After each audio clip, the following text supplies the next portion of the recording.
Hi friends, welcome back to my channel. இன்னைக்கு நம்ம என்ன ரெசிபி பார்க்க போறோம்னா ஒரு fish curry தான் பார்க்க போறோம். அதுவும் சிம்பிளா ஒரு fish curry எப்படி செய்யலாம்னு தான் பார்க்க போறோம்.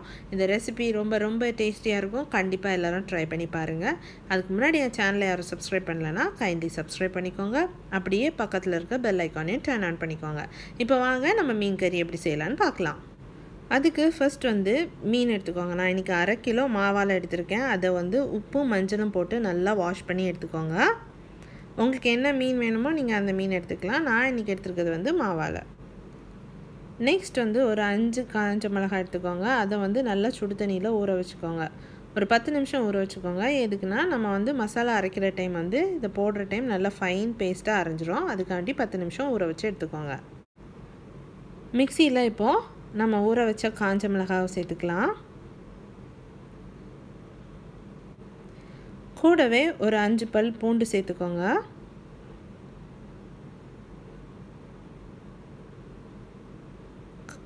கருவேப்பிலை சேர்த்துக்கோங்க. அது கூட ஒரு கப் தேங்காய் சேர்த்துக்கோங்க.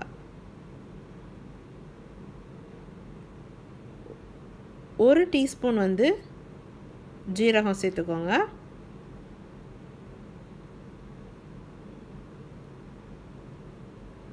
1/4 டீஸ்பூன் மஞ்சள்தூள் சேர்த்துக்கோங்க. சேர்த்து நல்லா ஃபைனா இப்படி பேஸ்டா அரைச்சுக்கோங்க. தண்ணி ஊத்தி நல்லா ஃபைனா இப்படி பேஸ்டா அரைச்சு எடுத்துக்கோங்க. நம்ம அரைச்சு வச்ச மசாலாவை இப்போ மீன்ல சேர்த்துறலாம். சேர்த்துட்டு அதே மிக்ஸியை தண்ணி ஊற்றி அலசி அந்த தண்ணியை இதில் சேர்த்துக்கோங்க.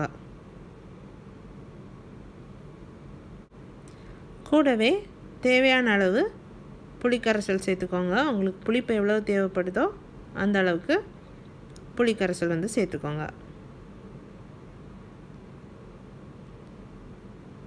அது கூட உப்பு சேர்த்துக்கோங்க.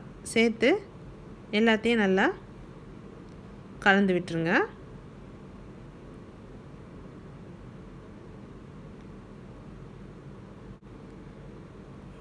இப்போ தேவையான அளவு தண்ணி சேர்த்துக்கோங்க.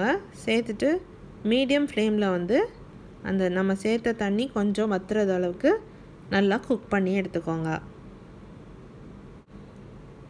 ஃபைனலாக மீன் கறி இறக்குற டைம் கொஞ்சமாக கறி லீஃப் சேர்த்துக்கோங்க. சேர்த்து ஸ்டவ் ஆஃப் பண்ணிடுங்க.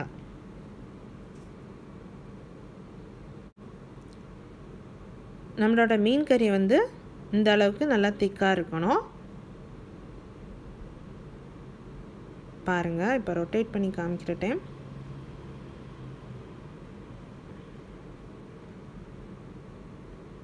இந்த அளவு திக்காக இருக்கணும். டேஸ்டியான ஃபிஷ் கறி ரெடி. இந்த ரெசிபியை கண்டிப்பாக எல்லோரும் ட்ரை பண்ணி பாருங்கள். இப்போ நம்ம ஃபிஷ் ஃப்ரை எப்படி பண்ணலான்னு பார்த்துடலாம். ஆக்சுவலாக இந்த ஃபிஷ் ஃப்ரை பண்ணுறதுக்கு நீங்கள் முந்தின நாளே இதில் மசாலா தடவி இதை ஃப்ரிட்ஜில் ஸ்டோர் பண்ணிவிட்டு நெக்ஸ்ட் டே ஃப்ரை பண்ணிங்கன்னா ரொம்ப நல்லாயிருக்கும். நான் இன்றைக்கி அந்த மாதிரி தான் செய்ய போகிறேன். ஸோ நீங்களும் அதே மாதிரி செஞ்சு பாருங்கள். இப்போ வாங்க அது எப்படி செய்யலான்னு பார்க்கலாம். நான் ஃபிஷ் ஃப்ரைக்குமே மாவால் தான் எடுத்திருக்கேன். 1/2 kg எடுத்திருக்கேன்.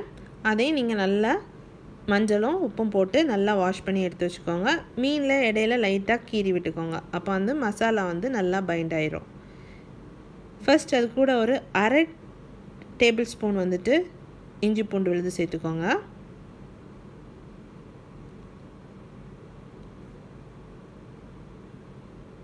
கால் டீஸ்பூன் மஞ்சள் தூள்,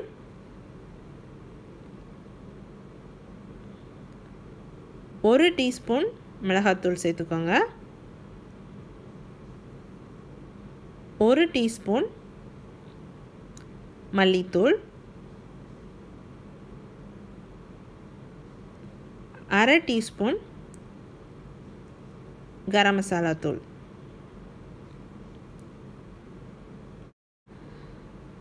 கூடவே தேவையான அளவு உப்பு சேர்த்துக்கோங்க. சேர்த்து நல்லா மிக்ஸ் பண்ணிடுங்க. மசாலா எல்லா மீன்லேயும் பைண்ட் ஆகுறது மாதிரி நல்லா மிக்ஸ் பண்ணிடுங்க.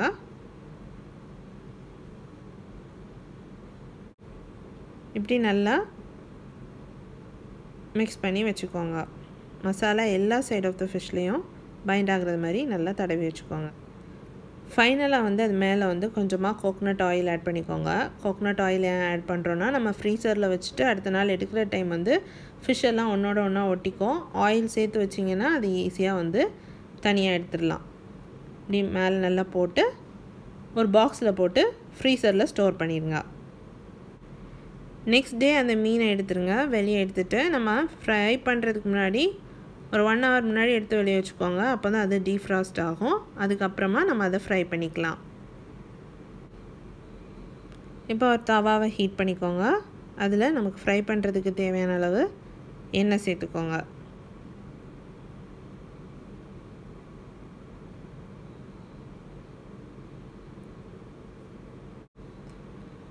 அந்த எண்ணெயில் கொஞ்சம் கருவேப்பிலை சேர்த்துக்கோங்க. சேர்த்துட்டு நம்ம மசாலா தடவி வச்ச மீன் எடுத்து இப்போ பொரிச்சிடலாம்.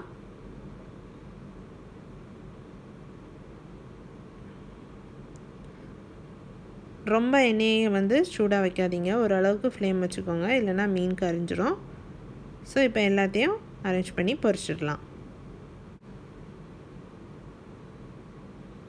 ஒரு சைடு நல்லா குக் ஆனதும் அடுத்த சைடு மாற்றி போட்டுருங்க.